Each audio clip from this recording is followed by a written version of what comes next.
आप सभी का पुनः एक बार फिर स्वागत है। कठोपनिषद की इस श्रृंखला में कि किस प्रकार यमराज नचिकेत को जीवन के सत्य का अनुभव कराते हैं।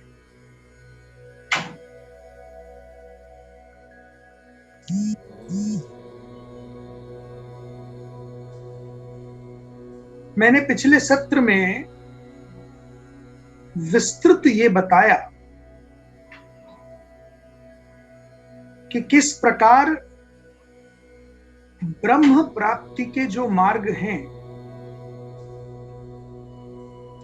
वो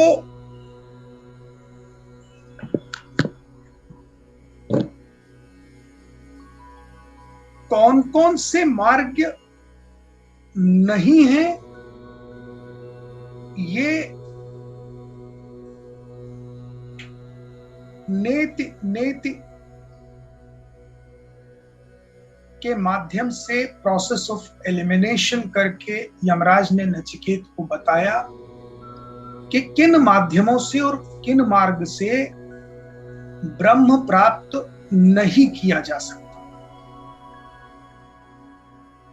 तत्पश्चात जब नचिकेत ने यमराज से प्रश्न किया कि ये तो वो मार्ग हो गए जिनसे ब्रह्म को प्राप्त नहीं किया जा सकता, कृपा करके अब मुझे वो मार्ग बताएं जिनसे ब्रह्म को प्राप्त किया जा सकता है। तो यमराज ने नचिकेत को फिर उन माध्यमों और मार्ग से परिचित कराया जिनसे ब्रह्म की प्राप्ति संभव है। और आज हम उसके आगे की व्याख्या करेंगे। तो इन तमाम मार्गों से परिचित कराने के पश्चात यमराज नचिकेत से कहते हैं कि शतम च ऐका च हृदयस्य नाड्या तासाम मूर्धानम अभिनिसृत एका।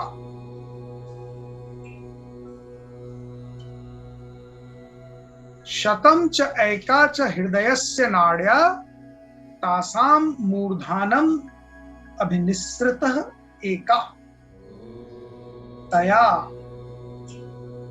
ऊर्ध्वम आयन्न अमृतत्वमयति विश्वंग अन्या उत्क्रमणे भवन्ति। अर्थात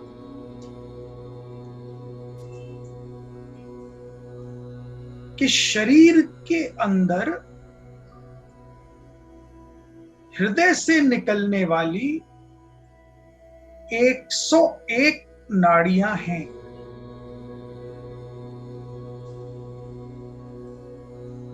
उन 101 नाड़ियों में से मात्र एक नाड़ी मूर्धा की ओर जाती है। मूर्धा अर्थात कपाल, मस्तिष्क। हृदय से मस्तिष्क की ओर जाने वाली 101 में से मात्र एक नाड़ी है जिसे हम सुषुम्ना नाड़ी कहते हैं।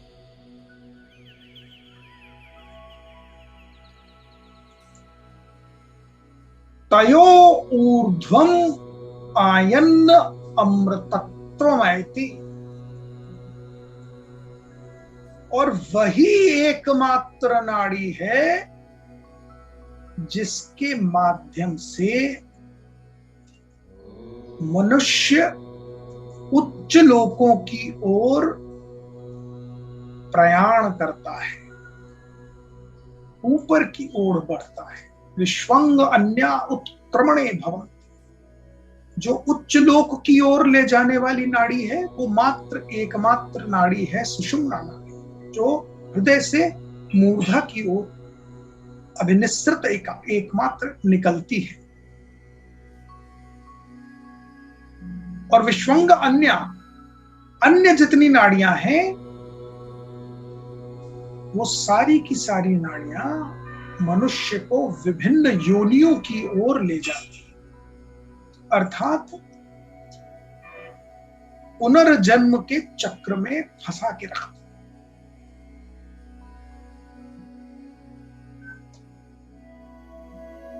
अब इस श्लोक का मर्म समझिए। शब्दार्थ तो मैंने बता दिया कि हृदय में 101 नाड़ियां निकलती हैं हृदय से, जिसमें से सिर्फ एकमात्र सुषुम्ना नाड़ी मूर्धा की ओर जाती है, जो मनुष्य को उच्च लोक में ले जाती है, जन्म मरण के चक्रव्यूह से मोक्ष प्राप्त करा देती है। जबकि अन्य नाड़ियां जो हृदय से अन्य प्रदेशों में जाती हैं वे मनुष्य को अन्य योनियों के पुनर्जन्म की ओर ले जाती है, और मनुष्य मरने के पश्चात भी इन योनियों में भटकता रहता है।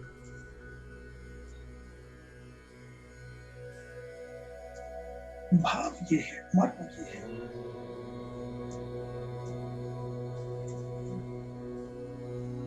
कि देखिए, जैसे जैसे अपने विचारों को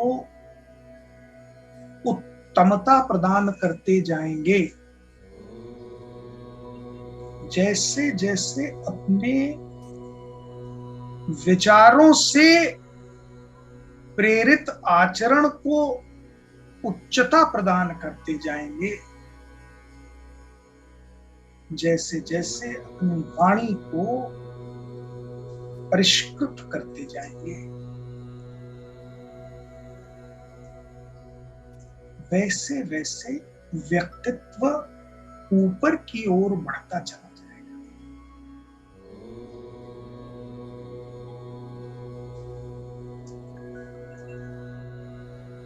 हृदय से 1001 चीजें निकलती हैं, दिल में बहुत सारी बातें आती हैं, मन हमारा विचलित है, मन सदैव भटकता है, भटकाने का प्रयास करता है। और अधिकांश लोग मन के अनुसार आचरण करते हैं, मन से गवान होकर व्यवहार करते हैं, किंतु विरला कोई एक होता है जो मन को काबू में रखने की कला जानता है। वो मन की नहीं सुनता, मन को बुद्धि के अनुसार चलाने की ट्रेनिंग देता है।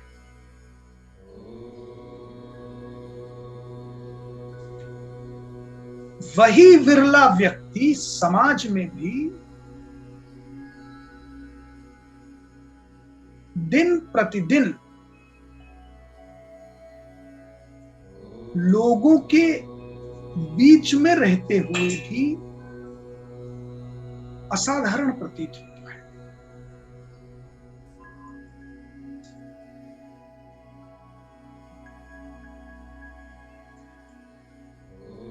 क्योंकि वो अपने विचारों को इतना केंद्रित कर लेता है, इतनी उच्चता प्रदान करता है कि ओछी बात उसके मन में आती ही नहीं।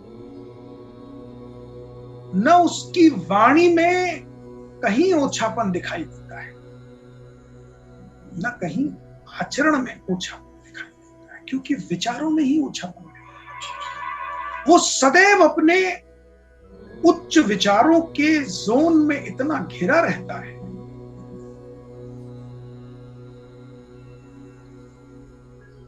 कि वो निम्न स्तर की बातों को सुनना भी पसंद नहीं करता,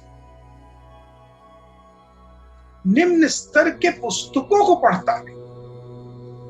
निम्न स्तर के दृश्यों को देखता नहीं, क्योंकि ये सब उसके मस्तिष्क को कंटेमिनेट कर सकते हैं। जैसे उत्तम भोजन ही शरीर के लिए उचित है,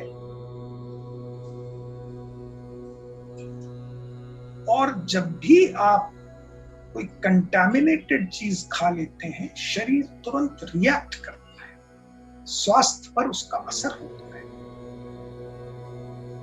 क्योंकि शरीर कंटामिनेटेड फूड अंडरटेक करने के लिए रेडी नहीं है। दिमाग को आपको ऐसे ही ट्रेन करना पड़ता है, क्योंकि दिमाग में और शरीर में यही फर्क है। शरीर नेचुरली रिपल्सिव होता है किसी भी कंटामिनेटेड चीज के। जानवर भी सूंघने के पश्चात ही भोजन ग्रहण करता है। यदि उसके लायक है तो वो कंज्यूम करेगा ना, वो फिर लेगा। इंसान लालच में आकर कोई चीज खा ले तो शरीर रिएक्ट करता है, या तो उल्टी हो जाएगी या पेट खराब। पर दिमाग के साथ ऐसा नहीं है। दिमाग को ट्रेनिंग की जरूरत है। नेचुरली दिमाग जो है वो रिएक्ट नहीं करता, रिपल्सिव नहीं होता, उसको ट्रेन करना पड़ता है। आप कोई भी सब स्टैंडर्ड चीज लगातार सुनते रहिए, जोक्स करते रहिए, देखते रहिए दृश्य, ऐसी सब स्टैंडर्ड पुस्तकें पढ़ते रहिए, धीरे धीरे धीरे वैसा होने लगता है, विचार वैसे होने लगते हैं, वही थॉट्स आपको निश्चय होकर रेजिस्टेंस डेवलप करता है।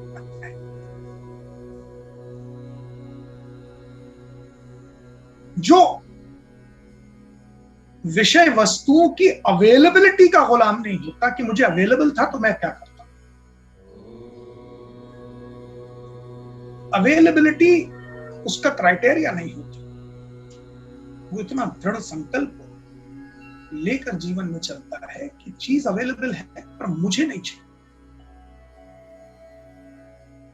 मैं वो नहीं करूंगा जिसे मैं उचित नहीं मानता। धीरे धीरे उसके विचार भी परिष्कृत होने लगते हैं, और विचार ही आचरण में परिलक्षित होते हैं। जैसे आपके विचार होंगे वैसे ही आपका आचरण होगा, वैसे ही आपकी वाणी होगी।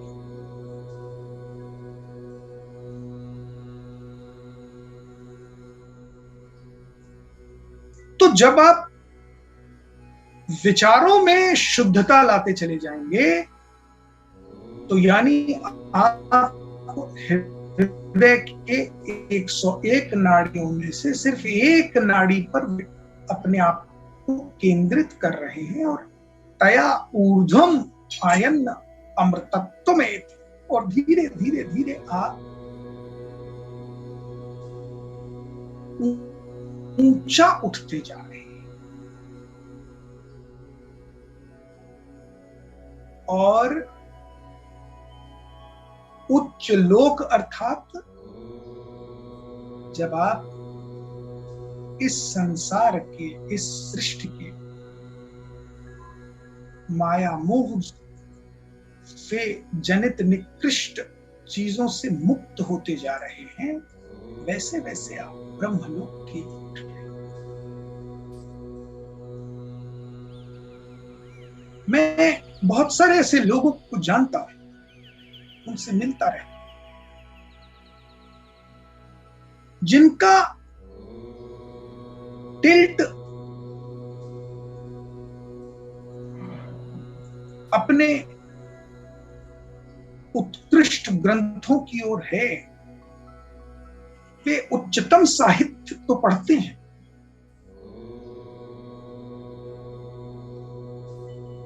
वे अपनी उच्च संस्कृति से प्रभावित हैं, अच्छे ग्रंथ पढ़ते हैं, किंतु वो ये पाते हैं कि वे इस संसार के सामान्य जनों के बीच मिसफिट हैं, क्योंकि उनका स्तर कुछ ऊंचा उठ गया है, जबकि अधिकांश लोग बड़े सामान्य से हैं। उनके बातचीत का जो सब्जेक्ट मैटर है बड़ा सामान्य है। Most of the people are more interested in gossiping than talking on certain exclusive topics. तो वे अपने आप को बड़ा एकाकी महसूस करते हैं, समाज में अपने आप को फिट इन नहीं पाते,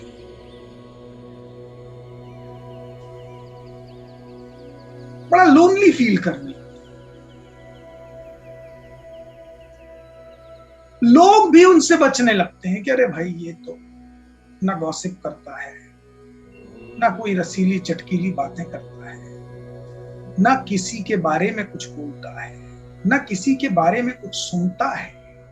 तो लोग भी उससे कटते हैं क्योंकि उसको बड़ा बोरिंग लगता है। और आप यकीन मानिए, अपने आप को समाज में, मित्र मंडली में, रिश्तेदारों के बीच पॉपुलर बनाने के लिए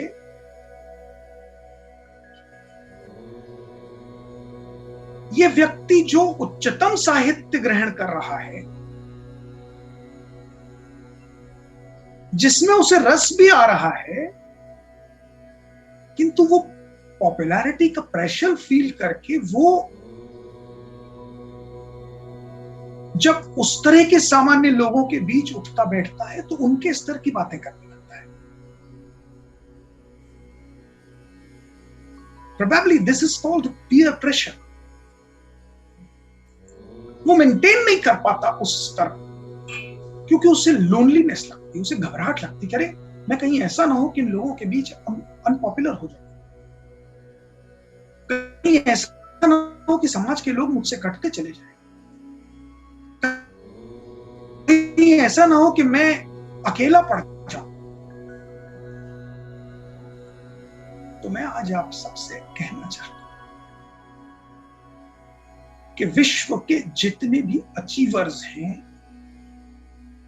अगर एक दफे आप उनकी ओर नजर उठाकर देखेंगे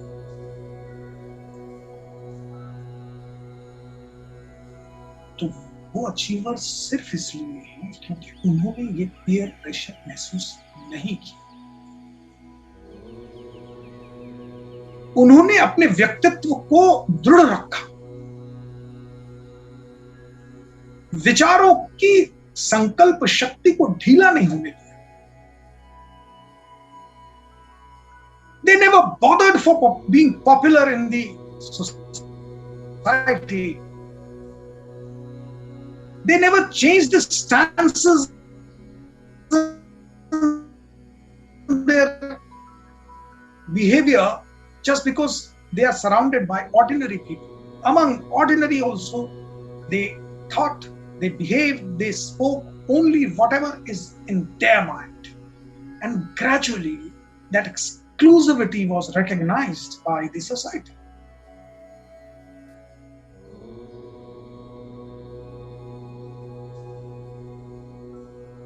तो ये जो पॉपुलर बने रहने का एक उत्कंठा है, एक प्रेशर जो फील करते हैं कि जब उन लोगों के बीच बैठे तो उनकी जैसी बात करें, जिस तरह के लोगों के बीच उस तरह गॉसिप आवश्यक है तो गॉसिप करने लगे और वैसे अपने उच्चतम साहित्य की ओर बढ़े। ये कभी भी आपको दृढ़ता से आगे बढ़ने नहीं देगा। ऊर्ध्व आयन अमृतत्व ऐति, ऊपर की ओर बढ़ने के लिए तो संकल्पित होकर अमृत पान ही करना है। बीच बीच में विषपान करते जाएंगे तो अमृत का असर डाइल्यूट होता जाएगा। जब आप दृढ़ संकल्पित हैं तो समाज में स्वीकृत होने लगते हैं, आपके व्यक्तित्व को समाज स्वीकार करने लगता है कि ये व्यक्ति तो यही बात करेगा। तो जिसका इंटरेस्ट होगा वो आपके साथ बैठेगा, वो आपके साथ उन्हीं विषयों पर चर्चा करेगा और धीरे धीरे आपके व्यक्तित्व की स्वीकृति होने लगेगी कि ना ये गॉसिप में इंडल्ज होगा, न चूंकि एक शराब पार्टी चल रही है तो ये नहीं पीता है लेकिन मेरे साथ एक घूंट पी लेगा क्योंकि स्वीकृत होना चाहता है उस तरह, तो नहीं, आपको कभी प्रेशर भी नहीं करेगा। You start gradually building up that reputation because you are in your own zone.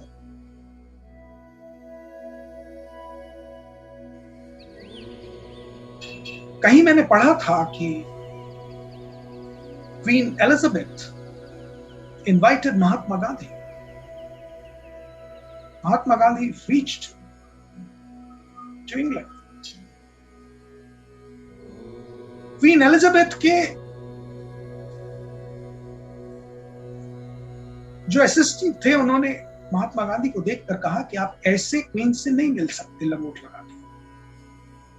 वो एक प्रोटोकॉल है, वहां एक ड्रेस कोड है, आपको प्रॉपर सूट पहनना पड़ेगा, कोट पैंट टाई पहनना पड़ेगा।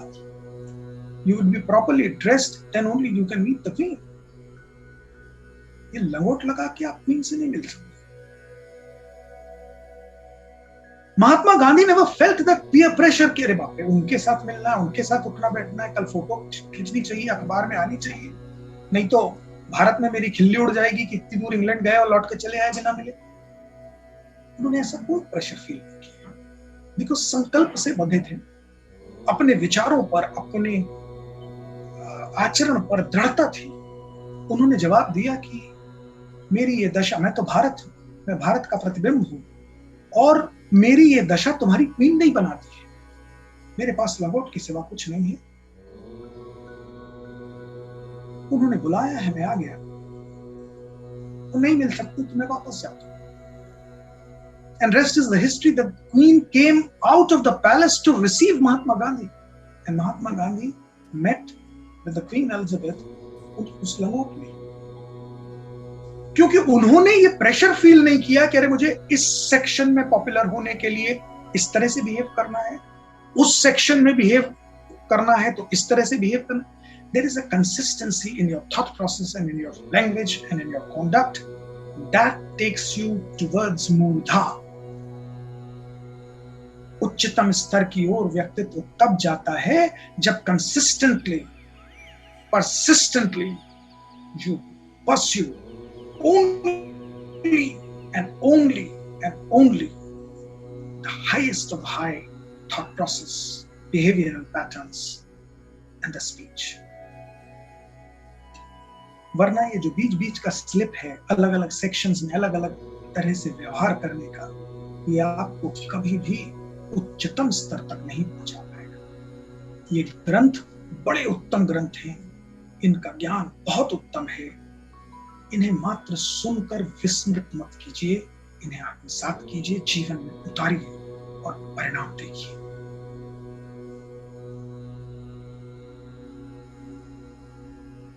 क्योंकि ब्रह्म कहीं और नहीं, बार बार बार बार हर उपनिषद के हर श्लोक में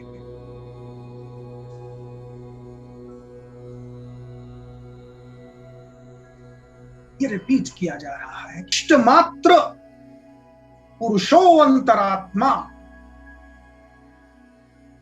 सदा जनानाम हृदयस्य सन्निविष्ट।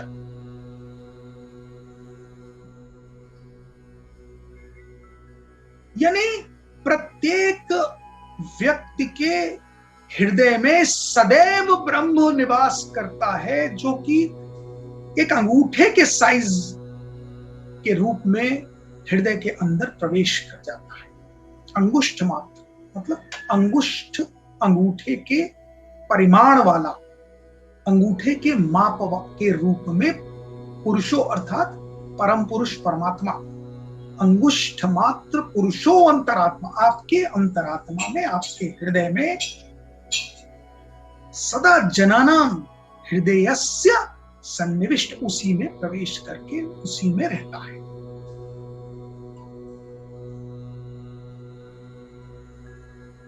किंतु मनुष्य उस सृष्टि में जन्म लेने के पश्चात अपने प्रमाद में कभी उस पुरुष की ओर देखता तक नहीं, पलटता ही नहीं।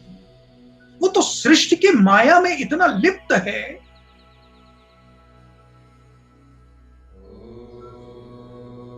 कि उसे समय ही नहीं है कि वो कभी स्वयं से भी परिचय कर ले। और यदि मेरी बात झूठ लगती है तो अपने 24 घंटे को स्टडी करके देख लीजिए। 24 घंटे में 24 मिनट भी स्वयं के साथ एकांत में एकाग्र होकर क्या आप बैठते हैं, स्वयं को समय देते हैं? कि जिस वक्त आप कुछ नहीं कर रहे, कुछ नहीं सोच रहे, कोई प्लानिंग नहीं, किससे बात करनी है, किससे डील करनी है, किसको क्या जवाब देना है, उस कॉन्ट्रैक्ट का क्या करना है, उस बच्चे के जीवन में अभी क्या पढ़ाई बाकी है, किसी का ब्याह करना है, कि ये कुछ नहीं सोच रहे आप। एकांत में होते ही रिलैक्स करने के लिए टेलीविजन नहीं देख रहे आप।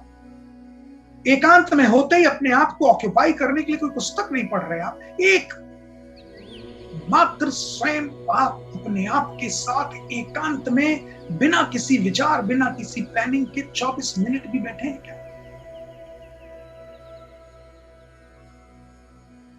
यही ये श्लोक बता रहा है कि प्रमाद में व्यस्त होकर सृष्टि के ये कार्य, वो कार्य, ये प्लानिंग, वो प्लानिंग, इसको करना, उसको जवाब देना, इसमें उसमें ये कॉन्ट्रैक्ट, ये अच्छी, इसमें ही तन्मय हो गया है व्यक्ति। और स्वयं से मिलना अर्थात परमात्मा से, क्योंकि स्वयं के अंदर ही तो परमात्मा का निवास है। हम इस सृष्टि में व्यस्त होकर स्वयं से मिलने से घबराते हैं। विचार कीजिए, एकांत होते ही आपको घबराहट होने लगती है, अकेले रहना आपको पसंद नहीं।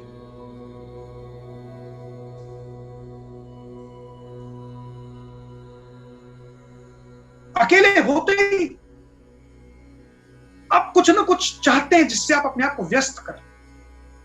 कोई पुस्तक में जाए, टेलीविजन का कोई प्रोग्राम देख लें, और आजकल तो सबसे बड़ा न्यूसेंस मोबाइल, आओ लाओ मोबाइल देख लें, इंटरनेट पर कुछ चेक कर लें, क्या आ रहा है क्या नहीं। अकेले रहने से आप घबराते हैं। कितने क्षण ऐसे हैं जहां आप टोटली एकांत में शांत बैठ गए कि अब मुझे कुछ नहीं करना है, मुझे कोई पुस्तक नहीं, कोई मोबाइल नहीं, कोई टेलीविजन नहीं, और ना कल की प्लानिंग, ना कल जो हो गया उस पर विचार है। ये है स्वयं से मिलना, और यही है परमात्मा से। सदा जनानाम हृदय अस्य सन्निविष्ट, वहीं बैठा है हृदय में। किंतु मनुष्य अपनी ओर तो देखता ही नहीं, उस सृष्टि के क्रियाकलापों में इतना व्यस्त है कि वो ये सोचे बैठा है कि यही क्रियाकलाप परमानेंट हैं, जबकि वे सब टेम्परेरी। मैं आपको उदाहरण देकर कहता हूं, किसी भी बहुत खूबसूरत स्थल पर छुट्टी मनाने चले जाइए, the most luxurious hotel with the best view in the town का बेस्ट रूम हायर कर लीजिए, जिससे विंडो खुलते ही बेस्ट व्यू दिखाई दे, और तब विचार कीजिए कि कितने क्षण तक आप उस व्यू को देखते रह सकते हैं। आधा घंटा, 1 घंटा उस व्यू के सामने बैठकर चाय पी लेंगे, गपशप कर लेंगे, फिर पर्दा बंद करके सो जाएंगे।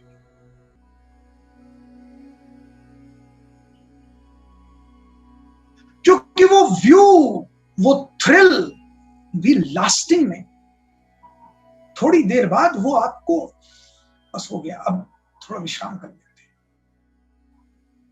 जिस दृश्य के, जिस बेस्ट व्यू के, जिस बेस्ट प्लेस के लिए आप इतने रुपए खर्च करके उस स्थल पर पहुंचे हैं, इतने रुपए खर्च करके आपने बेस्ट लग्जूरियस होटल हायर किया है, उस होटल का बेस्ट व्यू का कमरा लिया है, उसे आप 24 घंटे निहारते नहीं रहते, 1 घंटा 2 घंटा बस। एंड ध्यान नहीं दिया होगा, पर ये समझिए कि वो दृश्य, वो सुख, वो थ्रिल भी 24 घंटे की लास्टिंग, किंतु जीवन भर आदमी इसी तरह के थ्रिल्स को लास्टिंग, परमानेंट मान के उन्हीं प्लानिंग में लगा रहता है। अरे मुझे इतना कमाना है, उससे उतना ड्यू लाना है, उसको कितना रिमाइंडर देना है, उसको कैसे कहूं कि मेरे पैसे दे, वो अगला कॉन्ट्रैक्ट हाथ से निकल जाए, उसकी प्लानिंग कर, ये डेडलाइन, वो डेडलाइन। इसी आप 24 घंटे में 24 सेकंड तो निकालिए पहले, 24 सेकंड को 1 मिनट में कन्वर्ट कीजिए और फिर धीरे धीरे 24 मिनट में कन्वर्ट कीजिए, प्रभु प्राप्त हो जाएंगे। अपने आप से डर नहीं लगेगा, घबराहट नहीं लगेगी एकांत से। ये समझ लीजिए, एकाकी और एकांत में बहुत फर्क होता है। जब आप एकाकी होते हैं तो घबराहट होती है,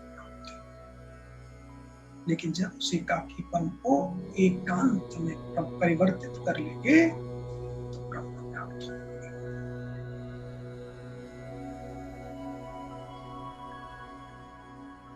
अंगुष्ठ मात्र पुरुषो अंतरात्मा सदा जनानाम हृदय अस्य सन्निविष्ट तम स्वात् शरीरा प्रव्रहेन मुंजिकात् विशिकाम धैर्येण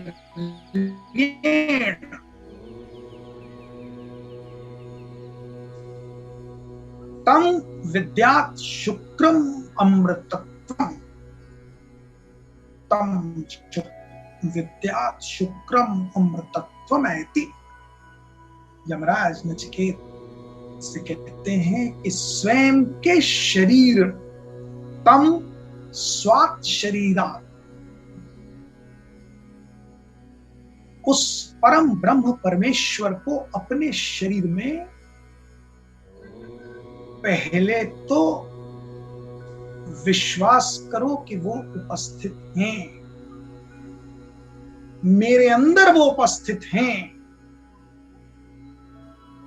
मैं सारे संसार से छिप सकता हूं, ब्रह्म से छिप नहीं सकता। जब उनकी उपस्थिति को स्वीकार कर लोगे तो मुझसे वो कैसे भिन्न है, उस प्रक्रिया में चल पड़ोगे कि कैसे वो परम ब्रह्म इस शरीर से भिन्न है। मैं अर्थात ये शरीर नहीं, वो कैसे मेरे मन से भिन्न है। मेरा मन जो मुझे विचलित करता है वो परम ब्रह्म कभी विचलित नहीं, तो उसे स्वात् शरीर प्रव्रहेन अर्थात अलग करना, समझना और उस तक पहुंचकर उससे अपने शरीर, अपने मन को अलग करना, धैर्यपूर्वक, धैर्य अर्थात बड़ी, इसमें बड़ा धैर्य की आवश्यकता है। और कैसे, जैसे कि एक समझदार मनुष्य मूंज के अंदर उपस्थित सीख को मूंज से जब अलग करता है तब उसे उसके अंदर की सीख की उपस्थिति का ज्ञान होता है। मुंजिकात् विशिकाम धैर्य, मूंज के अंदर छिपी हुई सीख। तो जिस प्रकार अलग करके सीख दिखाई देती है, उसी प्रकार मौन दिखाई देगा।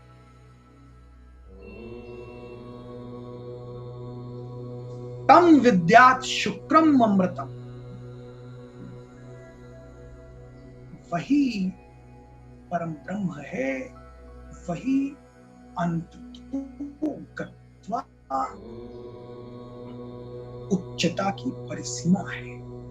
स्वयं में ब्रह्म को पहचानो और स्वयं को शरीर से आइडेंटिफाई करो। इस मन को स्वयं मत मानो कि मैं, मेरा शरीर, मेरा मन। इसको जब तुम अलग करोगे, पील ऑफ करोगे, मूंछ से सीख निकालोगे, सीख के ऊपर ढकी हुई मूंछ को पील ऑफ करोगे, तब परम ब्रह्म मैं बन जाएगा। अपने आप को उस ब्रह्म से आइडेंटिफाई करोगे, तब वेदोक्त वाणी पर पहुंचोगे। अहम ब्रह्मास्मि, मैं हो गया ब्रह्म। और जैसे ही मैं ब्रह्म हो गया, इस शरीर का मैं, इस मन का मैं, इस आचरण का, बुद्धि का मैं, सब समान।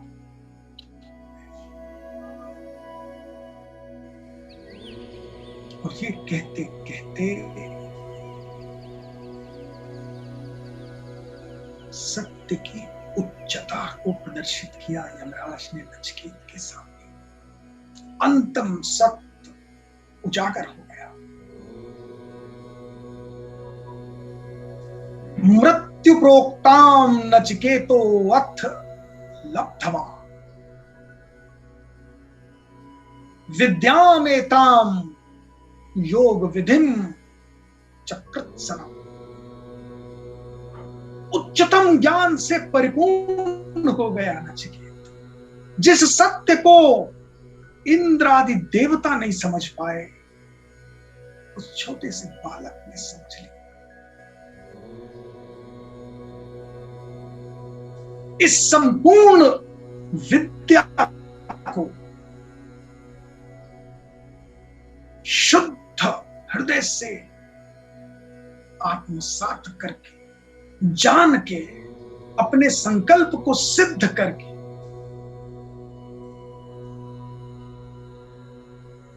यमराज के द्वारा कही गई ये विद्या मृत्यु प्रोक्ताम, अर्थात जिस उपदेश को स्वयं मृत्यु आपको दे रही है, मृत्यु प्रोक्ताम नचिकेतो अथ लब्ध्वा,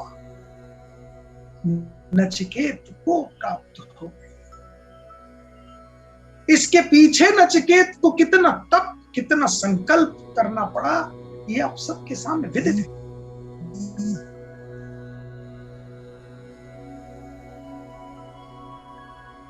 क्योंकि उनके मन में इतना संकल्प नहीं था, इतनी दृढ़ता नहीं थी। प्रलोभनों में लिप्त होते चले गए देवता भी, उन्हें नहीं प्राप्त। नचिकेता अप्सराओं के नृत्य से प्रलोभित नहीं हुआ। नचिकेता इस सृष्टि के तमाम प्रलोभनों को, कि खेत लो, खलिहान लो, पुत्र लो, पौत्र लो, धन लो, संपदा लो, अप्सराओं सी पत्नियां लो, इन प्रलोभनों से कहीं आकर्षित नहीं। दृढ़ संकल्प में सिर्फ विद्या, सिर्फ ज्ञान, सिर्फ सत्य को जानने का तप करता रहा, तो ये लोग प्राप्त। मृत्यु प्रोक्ताम नचिकेतो अथ लब्ध्वा विद्यामेताम योगम विधिम चकृत्सनम, सत्य प्राप्त हो गया। ब्रह्म प्राप्तो विरजो अभूत विमृत्यु। इतनी उत्कृष्ट विद्या जानकर सभी प्रकार के विकारों से मुक्त होकर, शुद्ध हृदय होकर, मृत्यु से भी परे हो गया नचिकेत। ब्रह्म को प्राप्त हो गया नचिकेत। ब्रह्म प्राप्तो विरजो अभूत विमृत्यु, मृत्यु भी जिसके लिए विमृत्यु हो गई। मृत्यु से भी मुक्त हो गया, विकारों से मुक्त हो गया, ब्रह्म को प्राप्त हो गया। और कठोपनिषद की अंतिम पंक्ति आप सबको प्रेरित करती है, आप सबको नचिकेत बनाना चाहती है। नचिकेत की तरह की दृढ़ संकल्प शक्ति आपके अंदर उत्पन्न करना चाहती है। इसीलिए अंतिम पंक्ति कहती है, अन्यो अपि अन्य एव यो विद अध्यात्म एव, कि अन्य वे सारे लोग भी जो इसी तरह दृढ़ होकर, इसी तरह संकल्पित होकर, इसी तरह तमाम प्रलोभनों से मुक्त होकर इस माया और सृष्टि के आकर्षणों को त्याग कर यदि मृत्यु द्वारा दी गई इस विद्या को, यमराज द्वारा कहे गए इन उपदेशों को आत्मसात कर ले, तो नचिकेत की तरह हर एक व्यक्ति भी ब्रह्म को प्राप्त हो सकता है। ब्रह्म प्राप्तो विरजो अभूत विमृत्यु, तमाम विकारों से मुक्त हो सकता है, मृत्यु के परे जा सकता है, ब्रह्म को प्राप्त कर सकता है।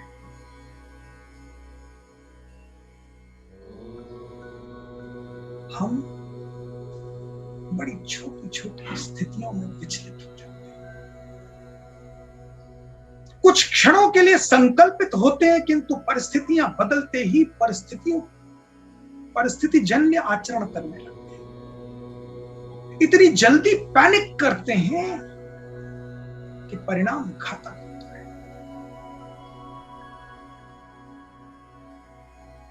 एक ऐतिहासिक सत्य से आपको परिचित कराता हूं।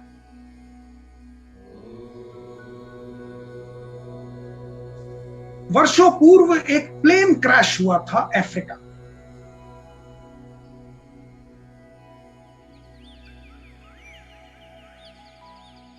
जितने सवार, जितने क्रू, सब के सब पायलट, क्रू, पैसेंजर्स स्पॉट पर डेथ हो गई।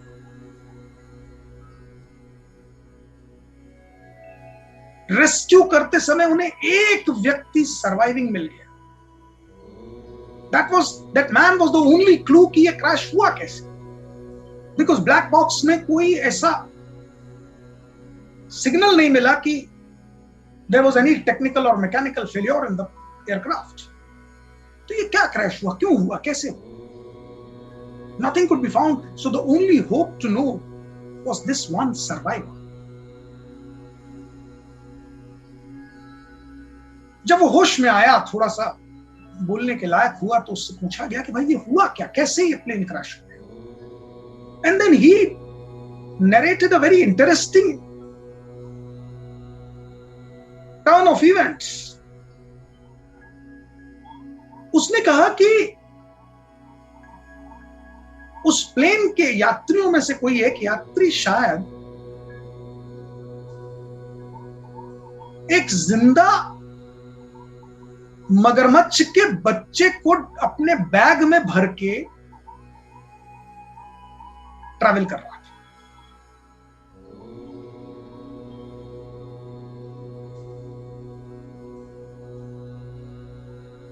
और चूंकि वो एक अफ्रीकन लोकल एयरक्राफ्ट था, एक शहर से दूसरे शहर वाला इंटरनेशनल फ्लाइट थी, शायद ये बात 80s की है, उतनी चेकिंग नहीं होती होगी, क्या होता होगा पता नहीं कैसे, but then he get through. उस बैग को लेके वो हैंड बैगेज के साथ चला गया, लगेज में भी नहीं, और वो हैंड बैगेज उस एयरक्राफ्ट में सारे पीछे की ओर डंप किए जाते थे, आज की तरह सीट के ऊपर नहीं रखे जाते थे। और जब ये एयरक्राफ्ट लैंडिंग की तरफ था, बिल्कुल अपने डेस्टिनेशन पहुंच रहा था कि बैगेजेस हिले होंगे, वो चेन खुल गई और उसमें से वो मगरमच्छ का बच्चा बाहर आ गया। बाहर आते ही जो एयर होस्टेस थी वो घबरा गई, पैनिक होकर वो पायलट की तरफ चीखती हुई दौड़ी। सारे यात्री समझ नहीं पाए कि हुआ क्या। जिस दिशा में वो एयर होस्टेस दौड़ रही थी उसी दिशा में सारे यात्री सीट छोड़ छोड़ के भाग के, चीखते बिना जाने कि क्या हुआ क्या, सब पायलट की तरफ भागने लगे। पायलट ने जब तक कुछ समझा तब तक उसने कहा कि भाई please, we are about to land, आप लोग पीछे की तरफ जाइए, ये एयरक्राफ्ट में सिंगल साइड पे पूरा लोड हो गया है।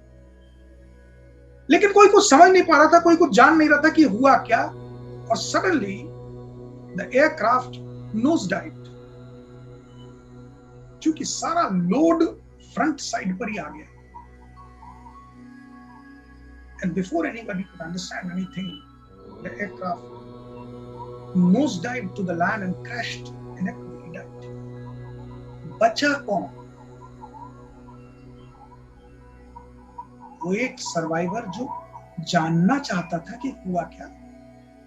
वो सिर्फ मान के नहीं बैठ गया कि कुछ तो गड़बड़ है, उसने जानना चाहा तो वो पीछे की ओर रह गया। तो बचा कौन? जिसने माना नहीं, जाना। इसीलिए क्रैश के बाद भी वो व्यक्ति एक्सप्लेन कर पाया, वरना जो मान के आगे भागे थे उनमें से कोई बच भी गया होता तो वो जानता ही नहीं कि क्या हुआ था, तो कहता पता नहीं क्या। इसलिए मानने से ज्यादा जानना आवश्यक है।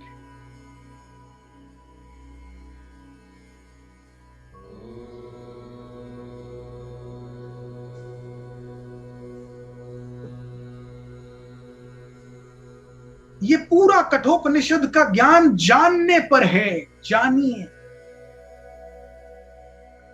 अपनी संस्कृति को जानिए, अपने धर्म को जानिए, अपने ग्रंथों को जानिए। जानिए और जानकर मानेंगे तो संकल्प दृढ़ रहेगा। बिना जाने मानेंगे तो दुविधा रहेगी, संकोच रहेगा, और दुविधा है तो पतन निश्चित है। सारा महाभारत, सारी भगवत गीता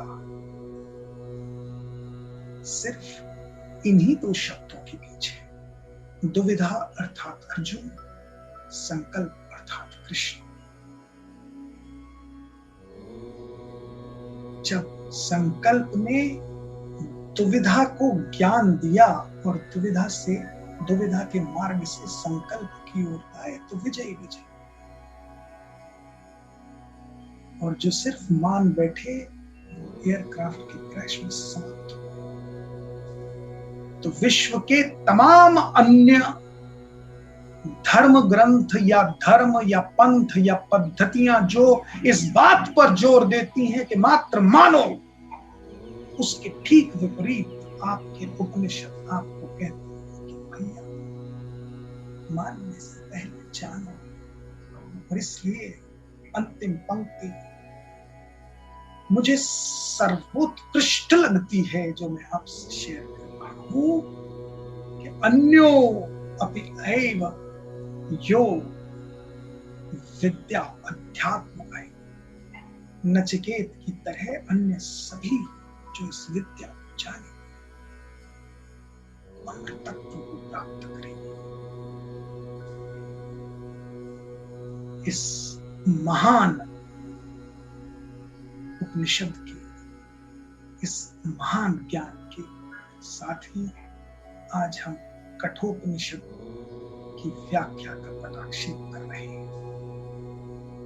आइए पुनः इस पटाक्षेप के पहले शांति पाठ करें, जो कठोपनिषद का शांति पाठ है। ओम सहनावतु सहनौ भुनक्तु सह वीर्यं करवावहै।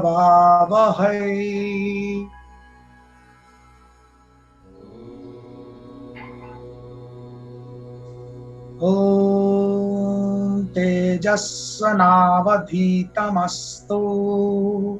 मा विद्विषावहै। ओम शांति शांति शांति। आप सभी को नमन प्रणाम।